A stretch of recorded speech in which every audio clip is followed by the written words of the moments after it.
President Pasquarella, distinguished deans and professors, talented mohos, and honored guests, it's my pleasure to give a speech on empowering women and improving the world, what MHC is all about, as we celebrate 175 years of success of our beloved Mount Holyoke College. As we all know, we have been living in a world where both men and women have been challenged by tremendous political, social, environmental, and economic turmoil.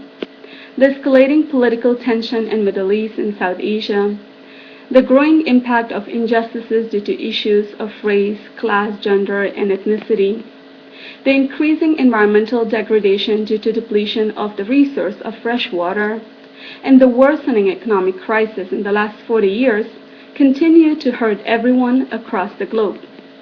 That said, there's one encouraging thing we can cheer about: the shifting perception of the role women can play in addressing global challenges.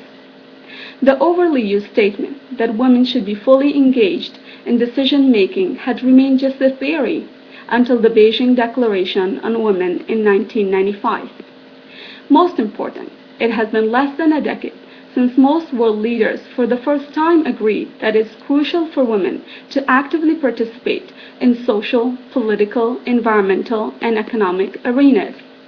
Most of the 20th century's leaders have realized that women's participation in social activities have led women to liberate themselves from the oppression, exploitation, and mistreatment which continue to endanger humanity. Women's participation in politics gives women a voice in the policies that affect not only their lives, but the lives of everyone else in society. Women's participation in the environmental debate is all about protection of the current and future civilization. Women's participation in the field of business enables women to make decisions about their resources and those of others to ensure stable economic growth that will benefit everyone regardless of their gender. These are the lessons we have learned in the wake of successive challenges, yet they have been values nurtured at Mount Holyoke since early 19th century. Women's social empowerment can be exemplified in the life of the founder of our college, Mary Lyne. She got an education herself and provided it to other women, and as a result has constantly contributed to unleashing the full potential of women and stopping the mistreatment and exploitation of women not only in South Hadley and in the United States, but across the world. The gains of women's political empowerment have been witnessed in the life of Frances Perkins.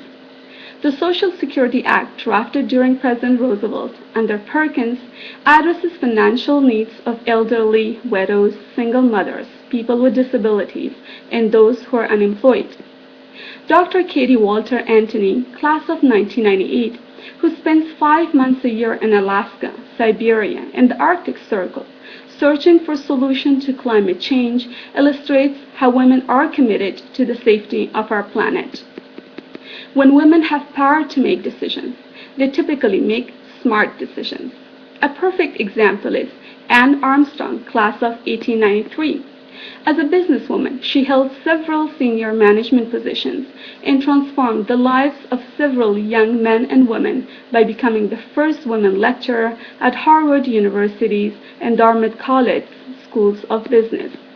I wish I had more time to have touched on the life of many other Mount Holyoke women who have worked hard and have contributed to the revitalization of their societies and economies.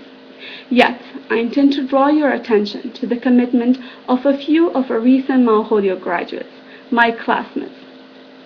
They believe Mount Holyoke women do not merely graduate with degrees in their hands. They graduate with a strong sense of responsibility on their shoulders. Kathleen Haley teaches children impacted by autism in Oakland, California. Her goal is to help her students prepare in order to mainstream with their same-age peers. Taking a break from her PhD program, Marcia Schenck has been traveling around the world to explore challenges and solutions to global labor migration. Lauren Fields is concerned about how we treat our home, the planet, Earth.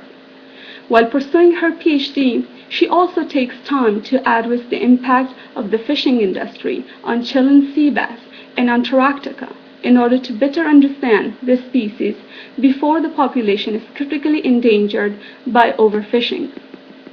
Inspired by the college's committed leadership, educated by the most dedicated professors, and supported by other bright community members at Mount Holyoke, just like my classmates, I also could not accept staying neutral in the face of harsh realities in my country, Afghanistan. Given the 3-decade-long war, continued corruption, systematic violence against women, and increasing poverty, I felt obliged to invest in women's higher education. My education at Mount Holyoke not only shaped my leadership skills, but also gave me enough confidence to establish Afghanistan's first women community college and transition it to a 4-year degree granting program where 142 Afghan women have been getting an education so they can become independent thinkers and agents of change.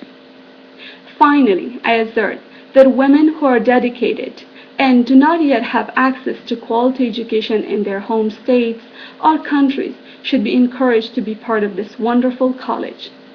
Mount Holyoke is a school of transformation and aims to empower women to improve the world wherever they go. Let me conclude by conveying best wishes sent by Azia Hossain, class of 2009, from Bangladesh, who is turning 26 today on November 8th. May Mount Holyoke have many more successful years to come and continue sending out strong women to better the world. Thank you.